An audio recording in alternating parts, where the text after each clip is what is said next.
Hey everyone, it's Tristan, and this is a bonus episode of Your Undivided Attention, the podcast from the Center for Humane Technology. As you may have heard, last week the Wall Street Journal released the Facebook Files, a huge investigation of the extent to which Facebook's problems are known inside the company, all the way up to Mark Zuckerberg. To respond to the story, I was invited by pollster Frank Luntz to talk about this on his weekly webinar, together with my friend Daniel Schmachtenberger. Daniel is a founding member of the Consilience Project, which is aimed at improving public sense-making and dialogue. And you may remember him from Your Undivided Attention episode 36, A Problem Well Stated is a Problem Half Solved. Frank Luntz is a political and communications consultant, pollster, and pundit who deeply understands the hopes and fears of Americans. So without further ado, here's my conversation hosted by Frank Luntz with Daniel Schmachtenberger about the Wall Street Journal's Facebook Files.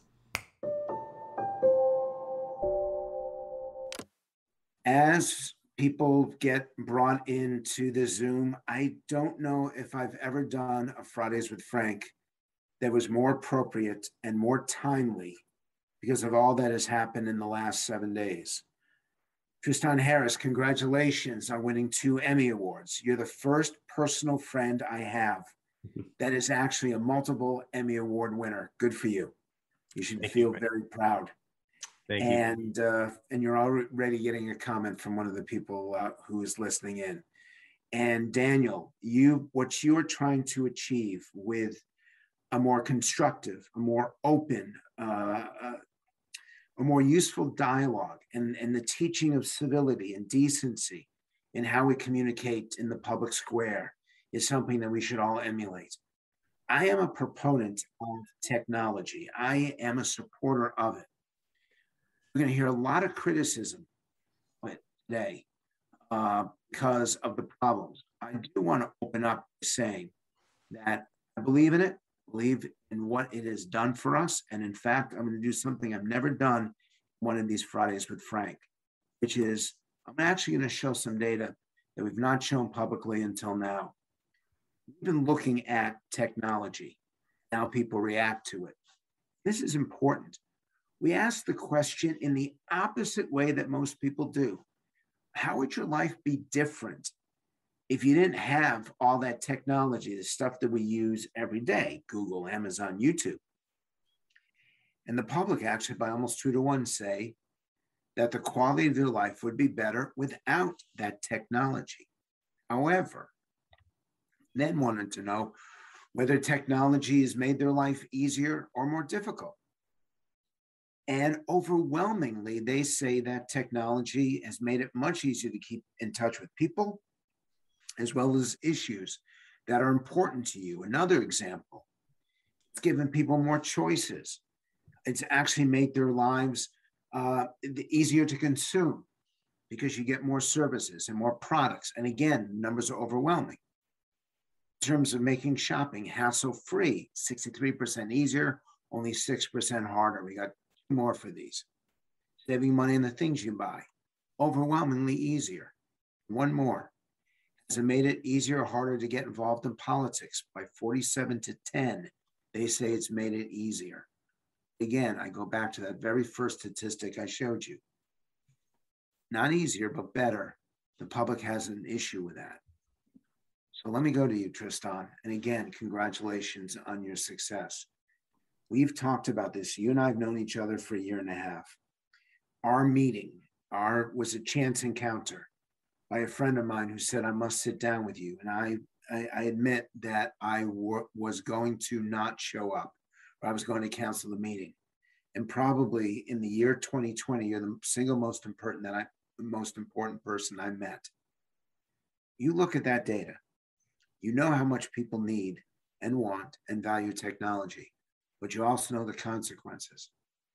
What have you learned in the last 7 days? The Wall Street Journal has been pummeling Facebook and really shining a bright light on social media. What have you learned over the last week that would be helpful for all the people who are on this Zoom? Thank you, Frank. And yeah, really pleasure to be here with both you and Daniel. So for those who don't know, over the last 7 days, last 5 days, I think the Wall Street Journal has released a new series called the Facebook Files. This looks like it's the largest event. I would say they call this the largest event since Cambridge Analytica in terms of revealing research that the company has been aware of harms across the balance sheets of teenage mental health, increases in teen suicide, body image issues for teenagers, the radicalization of political parties. There's evidence of the way that Facebook changed its ranking systems that then caused political parties to actually tell Facebook, we know that you changed your algorithm and we switched it to, we know because we have to publish now 80% negative content about our opponents to even get any attention the way that we used to. We know that publishers had to learn to publish more negative content to get any attention. I just really recommend that people check out the Facebook files, because it's really the first time that there's evidence of so many of the things, Frank, that you and I, because we've done one or two of these before, have been saying for a long time. And that what we said in the Social Dilemma, and for those who don't know, the Social Dilemma just also won a couple Emmy Awards. It came out a year ago. We're coming up on the 1 year. We just passed the 1 year anniversary. And really what the Social Dilemma is about, to answer your question, Frank, is it's not about technology. It's about these a certain kind of incentive systems that are built into technology. So if you take a look at Facebook, TikTok, Snapchat, YouTube, what do they have in common? They seem like they're different products. Like one is a video broadcasting site, that's YouTube. The other is a social networking tweet site, Twitter. So they seem like different categories, but their business models are all optimizing for the same thing, which is whatever gets people's attention. And so I think that is the generator function of all the harms, because in the same way that a values blind economy that's counting GDP, well, war is good for GDP, prostitution and drugs are good for GDP, human trafficking is good for GDP. In the same way, things that are good for attention that are not things that we want, well, body image issues that have kids basically, infinite looking at anorexia videos, that's really good for keeping time spent up. Addiction is really good for keeping time spent up. Negativity and outrage and things that go viral that are, as we said in the Social Dilemma, fake news spreads 6 times faster than true news, because the speaker who can say anything that they want to, unconstrained, meaning they can lie, is going to do better than a person who has to wait and say, well, what's actually true? But the unconstrained actor is going to win. So per your slides, Frank, the thing here is not that it's about technology being good or bad. It's about the kind of technology and incentives that we bind to the technology. And the business model of maximizing engagement, what we found out in the Wall Street Journal articles, and I could run through some of the things that we found, but basically Facebook knew, for example, that they were increasing some of the negativity in society. And they had research showing that they knew that. But Zuckerberg didn't want to change the ranking algorithms of Facebook if it was going to hurt engagement. And now you could say he's just greedy, or he just wants the profits, or he just needs to keep his share price up.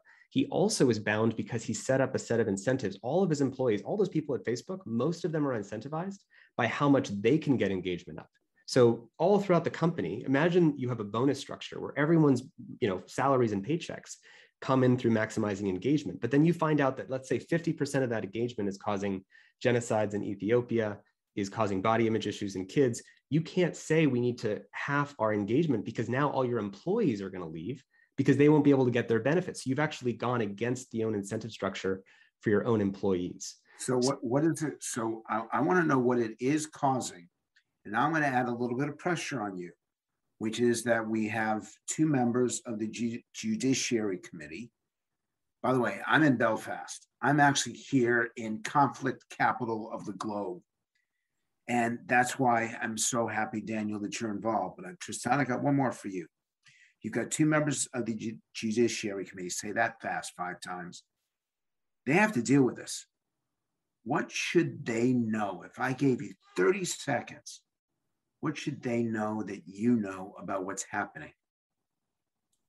Well, I think Daniel, in a moment, I think will help elevate the conversation to what kind of change is needed. Because unfortunately, while I wish that there was, a couple of laws or bills that we could pass to get to some better state, the challenge is that this is now baked into the the infrastructure that we use. Is now the fabric of our democracy. And virality, the thing that is causing some of this, I think of this, everyone's now familiar with the idea of a lab leak in Wuhan, the Wuhan Institute of Virology that was doing potentially gain of function research on what viruses can go viral. Well, people now know what R naught is, the idea of something that can go viral and how many people does it infect. The purpose of Facebook is to be the Zuckerberg Institute of Virology.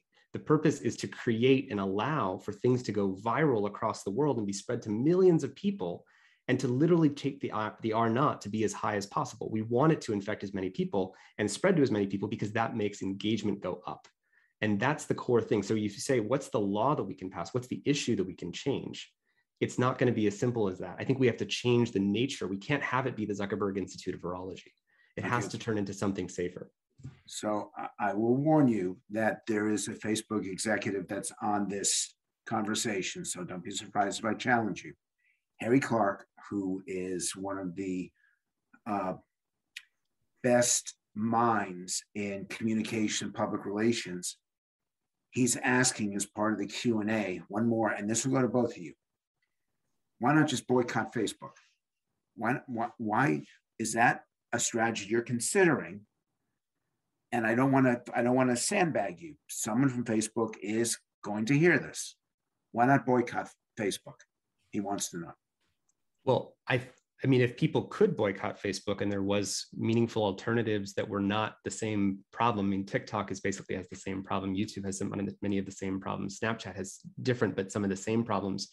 So boycotting and then going, there's nowhere safe to go. That's one of the issues. And the second issue is that you can't really boycott it when your life depends on it. So one of the problems that's actually in the article about teenage girls is that you can't actually say, it's not an individual choice to say, I don't want to use these things because I'm going to ostracize myself. And if all my friends are still on it, you'd have to get the entire world to boycott it together and move to something else. Because it's fundamentally been baked into our lives. Small businesses have to use it to advertise. How else are they going to reach their users and their customers? They have owned the capacity to reach people. If we want this video to reach as many people as possible, we probably want to post it on not some random tiny video site no one's going to click on, but you want to post it on the one that gets as many views and likes, et cetera. So you're going to post it on Facebook and you're going to post it on YouTube. So they have a monopoly on reach, which makes it very hard for people to boycott it and say, let's go somewhere else. Daniel, you, even though you're involved in this issue, I look at you as being essential to public discourse because you're looking at it. You're looking for solutions. You're looking for results. You're one of the strongest thought leaders in how we talk to each other now in society. I'll ask you the question I asked Tristan. Would you recommend a boycott, knowing that there's a Facebook person on this conversation? And do you have any solutions to the problems that Tristan has raised? I think it's kind of like what Tristan said, that there's a monopoly, but not a monopoly in terms of a government contract monopoly, but in terms of a network dynamic monopoly. Network dynamics create natural monopolies where one, as you get increasing returns on the more people that are in a network, then you fundamentally have to engage with that thing because there's something like exclusive value offered there.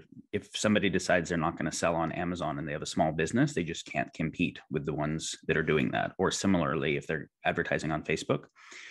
So one of the things is when we built the laws around monopoly and antitrust, network dynamics didn't exist yet. Those were built before internet and those dynamics. So we actually have to take the emergence of the internet and the emergence of network dynamics and Metcalfe law and say we actually have to rethink that monopoly didn't just mean a crony capitalist government contract thing. Okay, it means effects. Can you, for those of us who only went to the University of Pennsylvania, can you dumb it down just a little bit so we understand what you're talking about? Nobody wants to use 20 different social networks and have to remember all the logins and find some friends in one place and some friends in another place, just like they don't want to use 20 different kinds of currencies. So if there's a currency that everyone accepts, that currency kind of gets a monopoly value. If there is a network that everybody's on and you can see your friends from high school and your family and the news and all the things you're interested in with one login, like those stats you showed, people said it was easier and made their life worse. Like everyone who has conveniences where they don't exercise and don't do the things that actually strengthen them or read or study, there's a lot of things that make life easier and worse. And so where something has a network dynamic where the more people that engage with it, the more value it has, because now everybody's producing content. Everyone I want to find is on there. The AI will curate all the content to show me exactly what I want to see, but which part of me wants to see?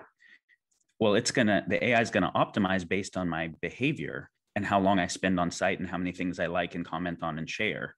And it happens that the things that appeal to my existing biases and increase my sense of certainty in an uncertain world, and the things that scare me and kind of create emotional responses that make me less clear about the fact I don't want to be on Facebook and go do other stuff with my life, and the things that reinforce tribal identity maximize time on site and engagement.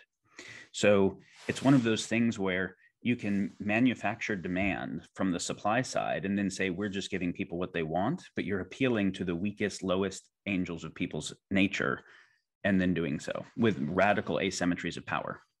So Richard Dreyfuss, who's always been a friend of these Fridays with Frank, and he's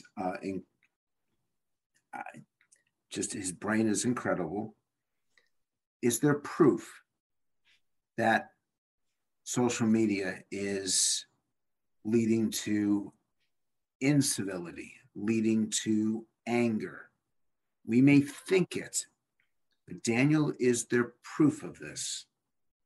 Well, this is what you were talking to Tristan about regarding what the Wall Street Journal has been showing this week. And there are obviously previous cases, and it's this week, and what will be continuing as more information comes out is stuff that Tristan and Jaron Lanier have been saying would happen for 9 years because the business model guarantees it. Now there is increasing proof in the form of hard internal documents and disclosure. But for anyone who's been kind of paying attention, the business model of maximizing people's time on site and maximizing engagement combined with the technology of behavioral modification AIs was bound to be antithetical to democracy and antithetical to health. So Tristan can give the proof, but for the people who've been paying attention, it's kind of like saying, is there proof that deforestation is happening? And as soon as you're looking at the financial incentive to cut down the trees in an area where the trees alive are worth less than the trees dead, you're kind of like, it's going to happen. Right. In the same way that a tree's worth more dead than alive and a whale's worth more dead than alive. In this case, our attention, if it's easily more sought with outrage, that will be the profitable model. Us being happy or civil, talking to each other off screens and not on screens is not profitable for any of the social media companies, specifically some of the data. And again, I recommend people check out, I think it's the third article that the Wall Street Journal released. They talk about, actually due to some of my own work, Facebook changed its core metric. It used to be maximizing for time spent. I was part of a movement called Time Well Spent. That was my first TED Talk. Facebook decided, actually Mark Zuckerberg wrote in his January 2018 post, his yearly goal, his new goal for the year was to take Facebook in the direction of time well spent, not time spent. He took my words. Then he said, we're going to change the way we measure success at Facebook. We're going to use something called meaningful social interactions, MSI. And this Wall Street Journal article, I recommend everybody reads it, showed how meaningful social interactions they were trying to give, they assigned different points. So for example, you got 1 point for a post would get 1 point if it had a like. It got 5 points if it got a reaction or a reshare without any text. It got 15 points for what they call a non-significant comment. And then it got 30 points for significant comments and significant reshares. What that really meant was the more long comment threads an article created, which is to say more arguments, the more those things got boosted to the top. So whenever there was an argument, it was like, hey, let's put that at the front and center for everyone's feed, and then do that in a decentralized way for the entire world all at once, for 2 billion people. And when you basically highlight divisiveness and disagreement and incivility, which is the thing, Frank, that you're trying to find. I mean, one thing, you and I were just at the Milken conference, and there's a lot of people who are funding things like, hey, how do we do America in one room? How do we fund with hundreds of millions of dollars of depolarization for the country? And let's have people together physically in rooms talking to each other. That's great. But how's that going to compare to the 4 hours a day people spend seeing incivility every single day? And if 90% of people became civil, but only 10% are left that are incivil, then what does Twitter and Facebook show you? Well, they only show you that all the bad faith incivil people. So that keeps just completely, blasting over and plastering your whole feed. And so it continues to look like the world is incivil, even if many people are starting to get better. We cannot have that system with democracy, period. Open societies cannot allow this situation to be. And Daniel, I'd love for you to speak about that, because I think the reason why I wanted to have Daniel here, Frank, is I think this isn't just about less toxic social media. How do we just rein in? Let's take the reins, and if we just move it 5 degrees this way, we would suddenly have a better democracy plus, Facebook. We have to look at a deeper problem statement there to get to where we want to go. Okay, so I'm going to ask both of you, and you can go in either order. Solve it. By the way, we've got a lot of parents on this, and I'm going to ask you in a moment to scare the living hell out of them. Give me your most frightening conclusion based on all the research you've done on young people. But before I do, we're adults. Do either of you have an actual solution that you're going to be presenting to Congress? Either of you. Daniel, do you want to try to describe? I can say some things that would be directionally right. So we read all of the documents around the founding of this country and know that the idea of universal public education and an adequate fourth estate were considered prerequisite institutions for democracy to function. The people had to be educated and they had to have access to the information to participate in governance. There's a very deep question of— By the way, hold on 1 second. Those people who are watching, because we're 25 minutes into this, and I can see the number of participants is actually growing. I'm going to focus on kids in about 5 minutes. So if you guys want to send out an email, want to send out a text to people saying tune in about 5 minutes, we're going to specifically focus on what social media is doing to your children.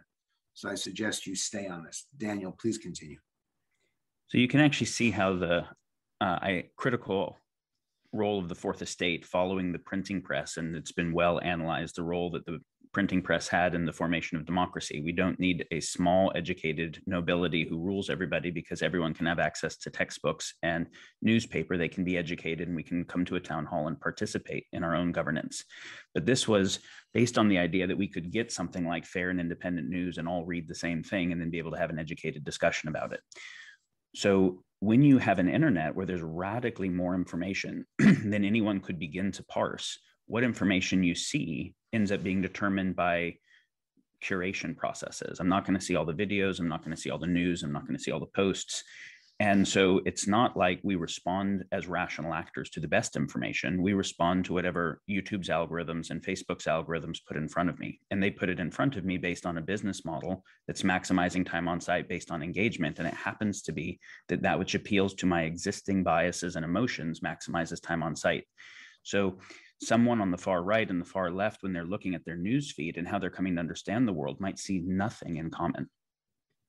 And yet it's representing the world to them. So you have to say, if democracy doesn't exist without a fourth estate and people having a shared sense of what base reality is, and the internet, and specifically network curation-based internet, has destroyed the fourth estate irrevocably, how do you remake a democracy post-internet network age? Because people can't do shared choice making if they don't have a basis for shared sense making of what's going on. Okay, so answer that question. Then how do you do it? It's the right question, but I'm pushing you now. How do you do it? Well, you can see that China decided, well, let's control our internet to not have radically divisive ideas that end up making people against being good citizens. And you can see that there's an effectiveness in that, but it's antithetical to the idea of an open society. So you either keep an open society with these type of network dynamics and it just becomes increasingly chaotic and fails, or you try to apply the China model. Those are the only two things currently as the possibilities. And what we want is, how do you have something like open speech, but with this degree of radical amplification possibility that doesn't become total chaos? And you have to look at what is the incentive for the amplification. If there is a tool that can curate it and make stuff radically more amplified, what is the incentive guiding it? And so let's say, for instance, if Facebook is the most powerful behavioral modification machine in the history of the world that can gather micro-targeted information on people and then specifically put information in front of them to control their behavior for advertisers. But the people who it's gathering information about and influencing are not the customer, but it's gathering privileged information about people to then sell it to the customer, who is the advertiser. This should be a break of a fiduciary contract where you're not allowed to gather privileged information about someone and then use it against them. If the user was the customer rather than the advertiser being the customer, and as a result, the optimization algorithm was not to sell people ads or to maximize time to sell them ads, but was to find the metrics that actually correspond to people's real quality of life, and the AIs were oriented to that, we might start to get somewhere. But that's the beginning of a radically different business model. An ad-based business model with AI-controlled behavioral mechanics will break democracies. They don't go together. Tristan, I know you agree with this, but can you explain it to someone who only went to Penn? Daniel, half of Congress is not going to understand this. They still call a tape recorder a machine, or sorry, a microphone. Speaking the machine. No, it's actually a microphone. They don't even know what the internet is. Tristan, go ahead. Well, I think the thing that Daniel's saying is that an advertising supported. Imagine, Frank, I put a brain plan in you, and I actually talked to the guys at Neuralink once about this, right? Imagine Neuralink, Elon Musk's Neuralink project. I'm going to put a brain implant in your brain. It's going to shape the thoughts and give you thinking superpowers. But let's imagine that brain implant in your brain that's going to intimately shape every thought that you have from the moment you wake up to the moment you go to bed and your dreams, that someone attached the advertising business model to that Neuralink brain implant. So now you start having thoughts that you didn't even intend to have, and it's actually in control. We would just say immediately when I say it that way, it should be clear, maybe we can have brain implants, but we certainly would never allow brain implants with an advertising-based business model. What Daniel is saying is that we cannot have democracy and the primary brain implant of that democracy be an advertising-based business model. But when Daniel says fiduciary, what he's referring to is a brain implant that would have your best interests at heart, just like a doctor theoretically is supposed to have your best interests at heart. And a psychotherapist, you're going to tell the psychotherapist all this privileged, deep information that's deep in your psyche. They have to have your best interests at heart. What we're saying is such a deep change that we have to have technology that's humane with our best interests at heart. Now, the reason that's such an uncomfortable conversation is that I believe Facebook's stock price has not moved that much this week, despite the fact of these awful revelations. And it's worth about $1 trillion. And that $1 trillion valuation comes from the advertising-based business model. So it's as if we had an entire industry of psychotherapy that was based on a manipulative business model that was worth $1 trillion. But now we have to switch to what does it look like to be in the interests of people? And the question is, that's a very dramatic economic change. So I think it's more like our brain wants to shy away from that because it's so uncomfortable that we'd have to make a change as deep as that. That's one of the big things that has to change. I want you guys to know that one of the comments is maybe we need more people like you in Congress, that it's not your fault that you're speaking the truth. It's their fault for not understanding it. And actually, that's not such a bad idea. Let me ask you this. I wanted to speak to what you said earlier about what people in Congress would understand. If, because of who the people in government are or the structure of government, if it cannot understand the nature of the issues it's supposed to regulate, and particularly as technology is evolving rapidly faster than the people who are in there are able to understand the consequences of, then it will just break, right? If the regulatory apparatus can't understand the effects of what it needs to regulate, it will just break. And this is the key thing that we're talking about. Is we're right now talking about the case of social media tech following a business model, but we could also be talking about CRISPR and tabletop CRISPR emerging, where we're getting very, very close to cheap ability to make bioweapons for everybody. And with regard to AI and generative text AI, we're getting very, very close to the ability to make content in your voice, saying anything that anyone can do, and flood the internet with more information that passes the Turing test. And Elon said this. He said, if we wait to regulate AI and the other technologies that operate this quickly, AI specifically, he was talking about till after the effects have been seen for as long as we did with cigarettes or DDT, it's way too late. The effects will have been irreversible. So when we say exponential tech, what we mean is exponentially faster to scale, exponentially larger effects that can happen from exponentially smaller groups of people. It doesn't take state actors like it did to make nukes, to make AI weapons, bioweapons, CRISPR weapons. And so the big question becomes, in the presence of the speed and scale of emerging technologies, our processes of governance are just inadequate. They're too slow. They are too divided. And this is why China has done a good job of saying, no, we actually have to control these technologies, otherwise they'll break the country. How do we do it? But it's in a particular direction. If we want something like an open society in the presence of exponential tech, how do we make a regulatory apparatus capable of regulating what it needs to in time and ahead of time that is aligned with the civil values of an open society? That's the central question of our time, I believe. I want a simple number, Daniel, what percent of Congress, the House and the Senate, is really intellectually not ready to tackle this issue? What percent? I don't know. I don't know them enough. What would you guess? I would trust your guess over mine on this. Okay, Tristan, you've been testifying, so I'm not letting you out of this. What percent shouldn't be regulating this that they do not know? I think it's very understandable why people are skeptical of Congress to regulate this effectively when they hear senators ask Mark Zuckerberg questions like, how do you make money? And he responds famously, Senator, we sell ads. If I were Zuckerberg, I would have paid for that moment to happen, and maybe I did, because it generates the impression forever in people's minds. It sticks, Frank, in your language, into the minds of the public that government cannot regulate this, right? So I've created the outcome that I want. And someone I noticed in the chat was talking about, do social media companies own the members of Congress? Well, let's say that this narrative gets really strong. Well, it's $1 trillion market cap corporation. It's not very hard to start buying off any of the members of Congress that get critical. And a couple will make some public statements. But what we're trying to do here, and what Daniel's really saying, is that this is existential for our society continuing to work. This will break our society. We've been saying that for 8 years.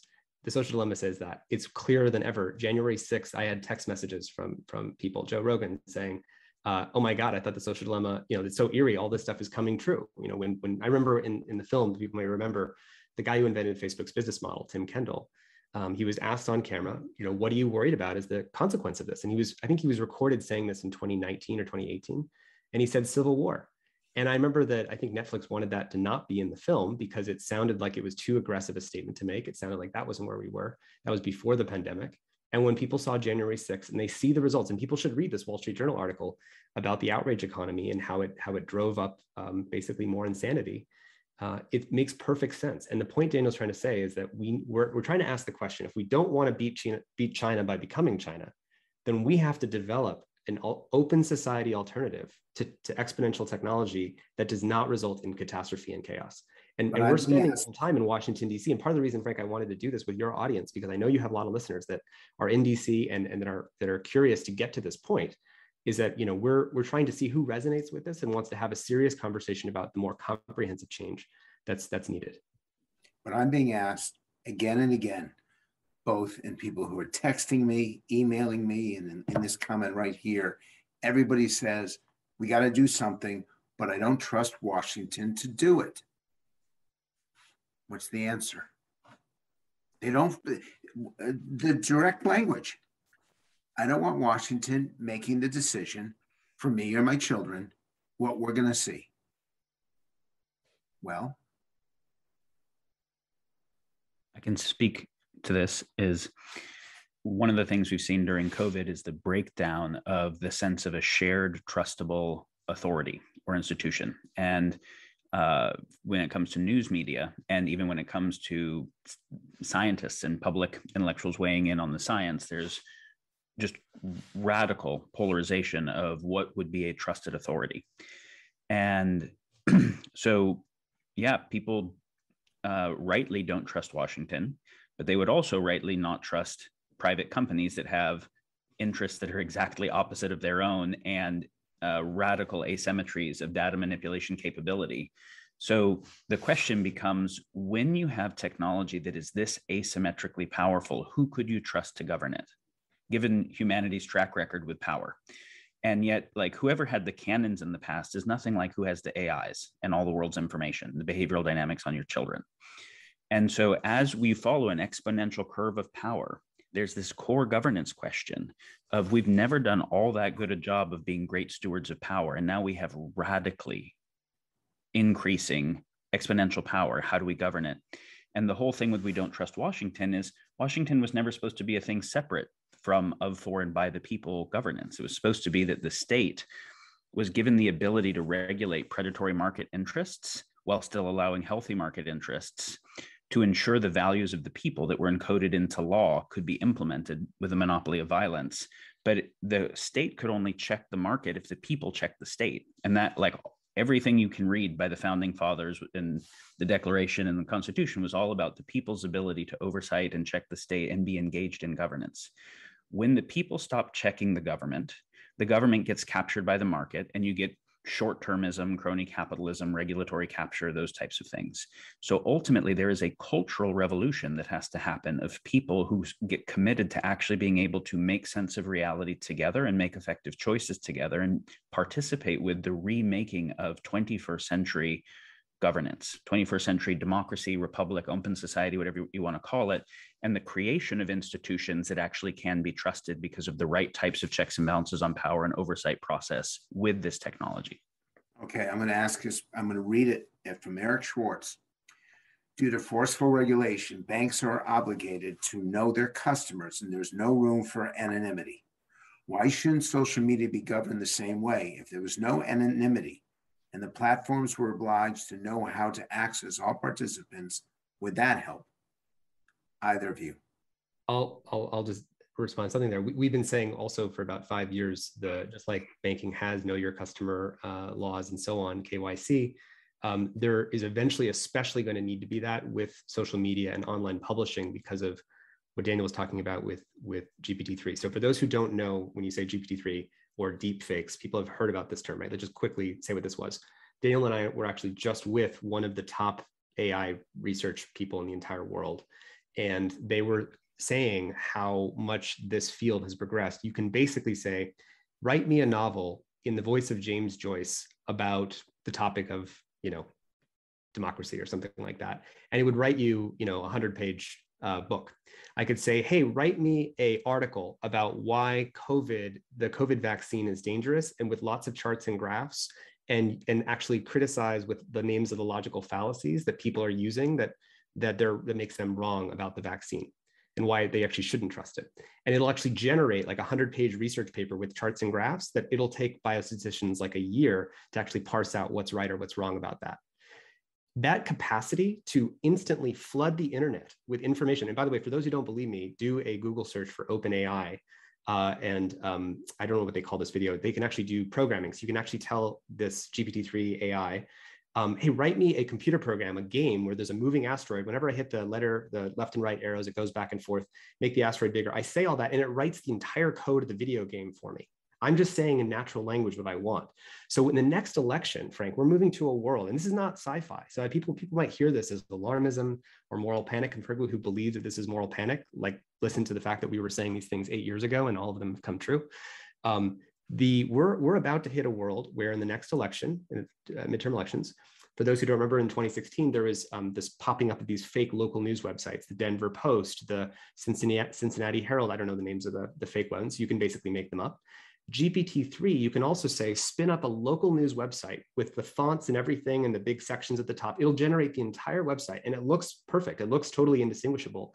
Then generate lots of articles about why the other side is untrustworthy and he beat his dog and whatever. And it'll actually just generate thousands of these websites. We're getting so close to that being possible. And the reason I'm saying this is to answer Eric Schwartz's question about why we need to know our customers, why we need verified identity. Because if we don't have the sense that someone who generated this comment or this post or this text is a human being that's traceable to some kind of ID, we're not going to have a working open society. So table stakes going into the future is we're going to have some kind of zero knowledge proof identity, and people who are following this closely know that that's one of the big changes that's going to need to make. When we talk about Congress regulating these issues, we're often talking about looking backwards in time at the historical issues. How do we deal with these common threads on Facebook, or like the stuff from like 4 years ago issues? We're missing the fact that what Daniel's saying is the first derivative of how technology is constantly changing and generating new issues, second and third order effects, faster than any of our governance process is keeping up. So what we really need is a new kind of governance process. We need a Manhattan Project for governing exponential technologies that move faster. And I would actually say, similar to the Einstein-Sillard letter that was written to FDR in 1939 that said, if we don't do this and open society values don't have nuclear bombs, if Nazism gets the nuclear bomb or if communism gets the nuclear bomb, they will run the future, because whoever wields the power of exponential technologies will run the world. And we're at another choice point today where we have to have open societies consciously employ this technology and bind the predatory negative aspects. Otherwise, we're seeing what China's doing, and they're moving much faster. Okay, well, I don't want us to become China. And so there have been several comments about that just because China's doing it doesn't make it right. They don't value freedom. They don't value democracy. They don't value the things that we insist on. Agreed. And that's why what Daniel was saying is actually, go ahead, Daniel, sorry. I'd like to connect what Tristan is saying to the question that you asked about rigorous identity. So obviously, being able to know, was this a human that produced it or was this an AI, would be pretty valuable. But even just, is this the human that it seems like it is? Or is this a fake account sock puppet that is part of a state actor propaganda farm? That's pretty valuable, because we've forensically find those types of bot farms and fake actor farms all the time. And what they can do is use Facebook split testing algorithm to see what is stickiest for certain populations and continue to modify the content they produce, even without AI, to push vulnerable populations. Now the AI just gets to take that exponentially. So obviously rigorous identity would be valuable, but then this question that comes back again, it's like saying regulation would be valuable. Who do we trust to have the rigorous identity associated with all of someone's online behaviors, including through changes in government that will never forget that, where now some despotic government comes in the future, or someone that I didn't vote for or didn't like, but now that is an unerasable memory. So we get to see on either sides here, we're like, okay, we actually want anonymity because we don't trust anybody. On the other side, the anonymity makes it to where there's no possibility for justice or knowing what is true or not true. This is a hard issue. And it corresponds to, it's pretty hard, as Tristan was mentioning about the war, for the arms race for nukes. It's pretty hard to make nukes. Enriching uranium is difficult. The precision engineering that was needed for the rockets was hard. It's not hard to make drone weapons anymore, home-based drones with homemade bombs on them. It's not hard to take papers that are written about the cutting edge of AI and reverse engineer them and make cyber weapons and AI type weapons. The thing about exponential tech is that the idea of decentralizing tech, we have this kind of romantic Silicon Valley idea of this means democratized power for everyone, but it also means catastrophe weapons for everyone.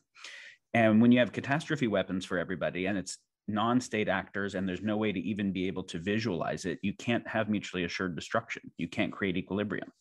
So then the only other answer so far has been, okay, well, either catastrophe weapons for everyone, if you want something like freedom, or ubiquitous surveillance. Ubiquitous surveillance is a good answer. If we know what everyone's doing in their basement, nobody can do work on AI weapons.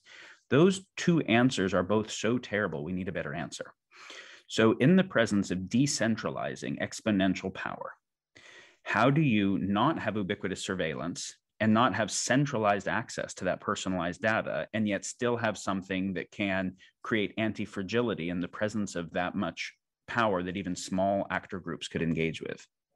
There are some answers that are neither just allow the chaos to continue or become oppressive. But we'd say civilizations typically teeter between, a civilization is how do we get a lot of people to participate in some way that creates order? We can get the order through imposition and it becomes increasingly oppressive, or we fail to get the order and it becomes chaotic and it fails on either side. The idea of democracy is that we can have emergent order rather than imposed, because we can all make sense of the world together and make sense of each other's values and have some basis for shared choice making. This is ultimately cultural. I promised to focus on kids. And I've actually got a young person who's watching this right now. I'm going to read her question. I'm a senior in high school. Inspired after watching The Social Dilemma, I'm spending a year researching practical ways for young people to limit their use of social media. I'm curious to know your view on the following.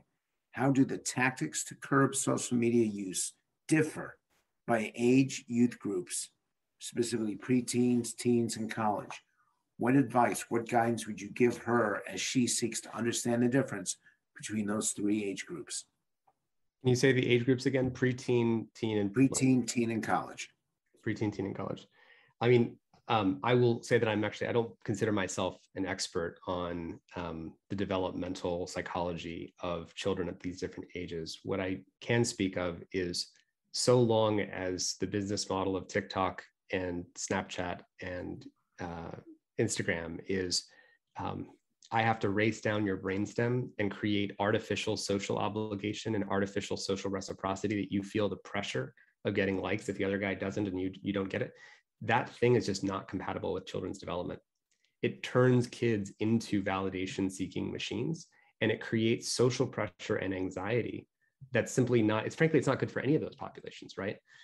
It's not good. I don't feel good. None of us feel good when we feel like, Frank, I'm sure you get this all the time. So if you get a comment on Twitter, right? You post to Twitter a lot, I follow you, and you get 100 comments on a post that you make, and 99 of the comments are positive, and one of the comments is negative. Where does your attention go? Of course. Right? But you got 99 to 1 positive, but our brains are not neutral. Our brains focus where? On the negative. And do you think you're alone in this experience, or do you think that everyone feels it? And do you think that children feel it more than you or less than you? More than you. So what we have is essentially a system that creates overwhelming pressure and negativity and the conditions for just not psychological health. Daniel has this nice line about how do you measure the health of a society? And it's a hard thing to measure, the social health of a society, but you could measure it as the inverse of the amount of addiction in society. And Daniel, I don't know if you want to riff on that, but I don't have an answer to your, I would like to answer her question. Go for it. Because the thing Tristan is saying relates to the question someone asked about boycotts earlier. When you have $1 trillion organization with 2 billion people's behavioral data run by AIs, and then you have a person, just a little person, the asymmetry of that info war, because the person wants to control their own thoughts and behavior, but Facebook wants to control their thoughts and behavior. But it is a many orders of magnitude asymmetric info war to control their thoughts and behavior. That's such a problem that you can't just say, well, let's leave it up to the individual person. It's like saying, let's leave up to individual people turning their lights off as the solution to climate change and environmental destruction. It's like, no, that just really doesn't work. This needs solutions that are at the scale of where they're coming from. And switching the burden of responsibility from the juggernauts to the individual is just like a bad move, both ethically and from effectiveness. So that's what Tristan's trying to get to. But we have this person here who's asking a question about what she can actually do. So I want to speak to it. And by the way, this has been Jordan's focus now since you all created. You got people agitated. You got people focused. Now you got to start to deliver for them. What would you say to her?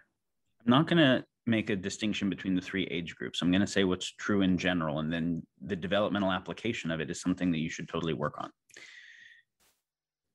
People are more susceptible to addictive things, what we'd call a hypernormal stimuli that gives more dopamine or hit faster, whether it is sugar or drugs or social media type stimulation or porn. They're more susceptible to that when they're in a hypo-normal environment, meaning they're less fulfilled than an evolutionary environment. In an evolutionary environment, humans evolved to be part of a tribe where you were having a lot of rich social interactions, a lot of embodied movement, a lot of time in nature, those types of things. So the lonelier people are, the more susceptible they're going to be to Facebook and Instagram, the less creatively fulfilled they are. If you can find groups of friends, groups of people, and create richer possibilities of offline engagement, it's the thing that'll help them the most. If they can have a place where there's drum circles every Friday night and everybody's dancing and having drum circles, if there's musical things where they're getting together and having kind of jazz fun stuff, if there's craft places, if there's places where they get to have circling to do meaningful like sharing about what's going on for them, if people feel a richer fullness and other opportunities, they will be less susceptible to that. Then you can actually start to have, not only are there more fulfilling other opportunities, but there's actually social connectivity and status associated with something else. We've got 7 minutes to go, and there are more people on this now than there were after 10 minutes. I've never had that happen in any of these. Jared Carney asks, the primary issue for me is not manipulation, although it's a big issue. It's surveillance. If Facebook's business model is predicated on conflict plus knowing everything and trying to steer commerce, how do you counteract that?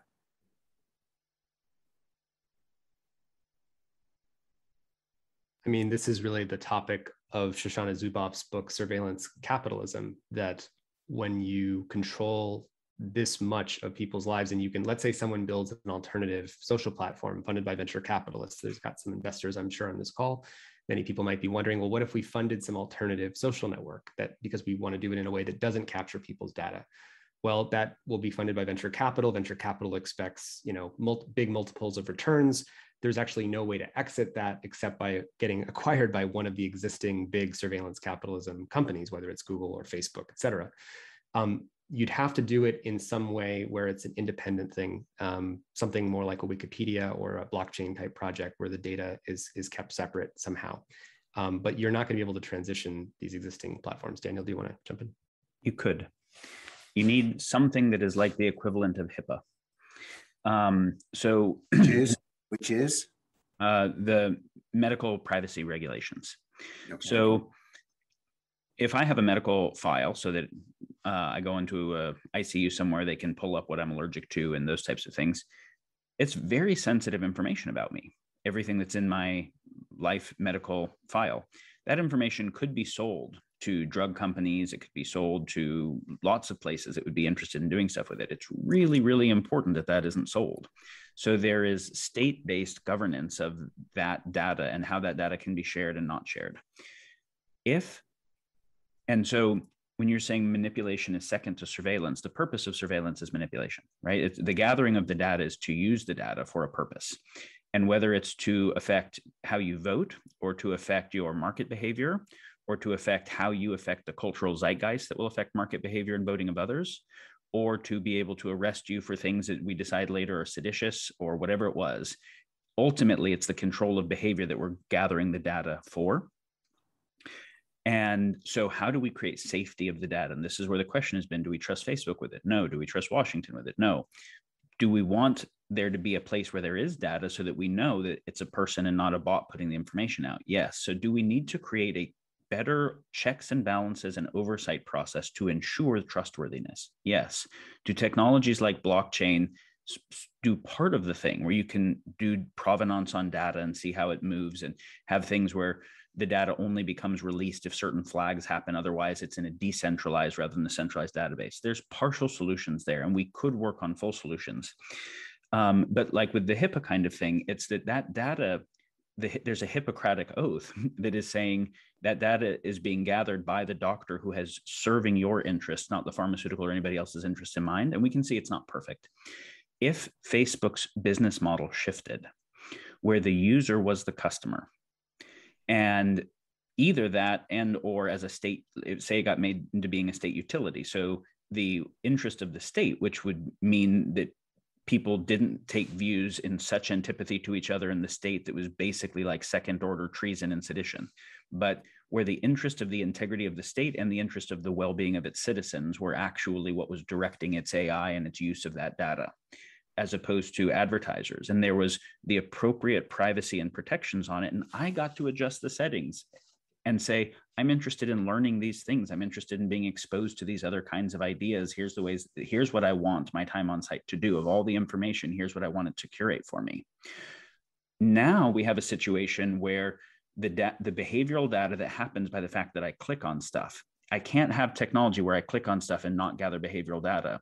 But who is storing it for what purpose and how is it being stored becomes really critical. And it could be stored where the legal binding of it kept it from being used for purposes other than the ones that I am actually consenting to. And that's It's like personalized learning, Frank. I mean, think about things like Khan Academy, where you're personalizing information, you're gathering lots of information about where people look like they're getting stuck or what lessons they might want to learn more of. But the purpose of Khan Academy isn't to manipulate you into clickbait and to make you hate the other political party. It's to help increase learning, right? So you could have, that's the kind of thing that we're talking about, is personalized in the interest of helping society get wiser and more thoughtful, not the direction of whatever gets their attention. I wanted to answer the question. You can't get this conversation doesn't happen. There is no news program that has a conversation like this. Like, I'm embarrassed. I have to keep saying to Daniel to simplify. I shouldn't have to do that. And well, just like we said that the fourth estate has broken, obviously so has education, because the idea in the founding of this country following the Enlightenment and modernity was that everyone could be educated well enough to understand the issues that law was going to be created that would affect and bind their life. If I'm going to be bound by law, I need to understand the issues well enough to get to have a say in that. If the people are not educated well enough to have a say in the law that's going to bind their life, it's not a democracy. It's just a story or a simulation of it, in which case monarchies might actually be better and not have all the attention go to flipping back and forth every 4 years and internal divisiveness. If we really want it to be a democracy, an effective fourth estate and education are prerequisites at the level that is needed for people to understand the issues well enough to participate. Now we have to say, using AI and attention tech and all of the modern technologies, could we make new, better educational systems and better participatory governance systems where everybody can't fit in the town hall, but everybody can give input, that now these AIs can semantically parse and help create propositions that are not vested interest group propositions, but that are saying, what would the best proposition that fulfills the interests of everyone look like? And now we get to work on proposition crafting.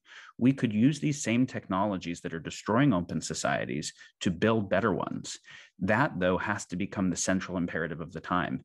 And it does require a new cultural enlightenment. It does require an educational rise to understand the issues well enough, or it just doesn't matter. It's over. Like, if Congress and the public don't understand the issues well enough, then of course the corporate interests are just going to run, and authoritarian nation states employing exponential tech. See, both Facebook and Google on one side and China on the other side are deploying exponential tech towards purposes, but neither of them are open societies.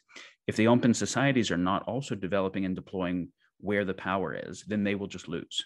And what we're saying is that the open societies have to develop and deploy the full suite of modern technologies to create new digital era open societies that can protect against catastrophe, but also protect against dystopias. And that has to be the central imperative. Okay, I got one last central imperative, which is to keep people alive during this, hopefully at the back end of COVID. And I don't know of any example that frightens me more or angers me more than the crap that's put out against the vaccines. And I go absolutely crazy. And I read it, and I shouldn't, because it makes my head explode. Help me here. What can we do? We are coming down to the end of the vaccine process, and we are not going to hit herd immunity. And the US is not even in the top 15 on vaccines anymore because of the crap that's being generated in America from social media. How do we combat it when it comes to health? Because Tristan, your idea that they're going to be able to create these stories with these reports, I've read them, I've seen them. They look real, and I know they're not. How do we combat it right now? Because we don't even have a year to wait on this. We have to do this right now. It's a big question. Daniel, you? Sure. We're not going to. That just loses. In the same way that we're not going to prevent climate change from creating droughts and affecting areas of poverty that will create massive human migration. There are a lot of impending catastrophes that will just happen, and we'll just lose that. We could have done a better job with this pandemic at a million points. And so this is why we're thinking a little bit more long range about what are the even worse catastrophic things that we possibly have time to address, and why are we doing so badly at all of them, and what would it take to do a better job at all of them? Because if we can't coordinate for for climate change or overfishing or biodiversity things or nuclear deproliferation or stopping AI arms races or stopping CRISPR arms races or getting misinformation right. We just fail at everything. So ultimately, we have to get better global coordination capacity for global level coordination challenges. If we get that, we get all the other things. Otherwise, we don't. And so you're talking here about a shared sense making of what is true, what is base reality. But in a world where there's a breakdown of trust and a breakdown of trust in what is legitimate authority, you will not get shared sense making. So then you either do have to become China and say, I don't care if you don't believe it. And if you think it's terrible, we're going to force it on you. Or you have to say, well, we're going to just fail. Or you have to say, oh, we actually have to be able to recreate legitimate authority and not just people's faulty belief in it, but a good basis for it. How do we do that? How do we recreate a shared sense of sense making, but also not just that, the social contract and social solidarity, that if someone thinks something different than me and they're a fellow countryman, I don't just instantly have antipathy for them. I try to steelman rather than strawman what might be true, what values might they hold in their perspective.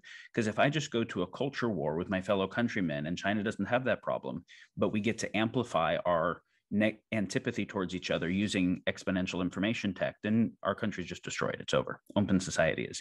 There has to be a process of how do we do better sense making, but also better understanding of the partial truths and the values in each other's perspective so that we can find new attractors together. Okay, Daniel, if you're right, we're screwed. Yeah. If your conclusions are right, because we're not going to be able to do the things to address the challenges that you lay before us. It will not happen. Not in the time scale of the issue you're focused on. For this time scale, we're screwed. Tristan, you're going to have the last word. You do not have to make people feel good. I want you to end in 45 seconds with what you want people to take away from this conversation. Don't screw it up. I was just going to say that I think people think that trust can't be recovered from where we are. And I feel, just to say something very concrete, is that if people were to communicate and feel like they're in a way that reflected why people distrust the CDC or the WHO, talked about, and if those institutions came out and said, yeah, we did flip-flop on this and this, people need to feel like they're being told the truth and with earnestness and sincerity and not gaslit. And I think the problem in communication is when you communicate to large audiences and you feel like people aren't going to get it, you simplify the message and you say something that's not completely true, but you force it down people's throats. And those who know that that's happening get rebellious. And we're not going to create a unified understanding until we come with sincerity. And I think trust is the sort of the fuel that undergirds all of this conversation. And I feel like sincerity and earnestness is the vehicle to reestablishing that trust. And I feel like that's what we're trying to do now. And just to name one thing is Daniel and I are, and some others are really looking to see in Washington, D.C., especially in the national security community, who resonates and understands with what we've laid out. And we're not trying to be pessimists. We're trying to be very clear about the space of problems and what it will take to actually look ahead, so we don't just have another COVID and in climate change we mess those up too. We have a chance right now to not mess up some of the future tech impending dooms that's coming, and we're looking for help. So if you're interested, hope we can all connect through Frank. And I really appreciate, Frank, you giving the opportunity to have this conversation. I think happy to do more. I know we kept this to an hour, but I think it's incredibly important. And each of the issues go very deep. I mean, the teenage mental health stuff versus the polarization, and how do we deal with the exponential tech issues? Well, this is incredible. And as Harry Clark says, go see Ben Sass. I need to find a way to have the two of you sit down with him. And you don't have to simplify it. Daniel, you can say it exactly as you say it right now, and he'll be with you every step of the way. You guys are brilliant. You guys are the way it should be. Your parents, I'm sure, are proud of you. You got a great education. This was probably the most important session I've ever done. And I'm grateful for you all for not pulling any punches, for not dumbing things down. And the next time I will go to sleep will probably be never, after all the things that you've just said. So everyone, thank you. We're not going to do this that often. I'm only going to do it when it really matters. And this time it really matters. So Daniel, I hope people pay attention to you. Tristan, I hope you do another documentary, win another couple Emmy Awards. You deserve them. This session's done. And Hedl, do me a favor, post this on YouTube now, unedited, complete. Let's use Twitter to take a couple segments from this. We're going to use social media the right way to get your message out to as many people as possible. Everyone, good night. Good afternoon. Thank you so much. It was an honor to be here. Thank you. Thanks, Frank. Your Undivided Attention is produced by the Center for Humane Technology. Our executive producer is Stephanie Lepp. Our senior producer is Natalie Jones, and our associate producer is Noor Al-Samurai. Dan Kedmi is our editor-at-large. Original music and sound design by Ryan and Hayes Holiday, and a special thanks to the whole Center for Humane Technology team for making this podcast possible.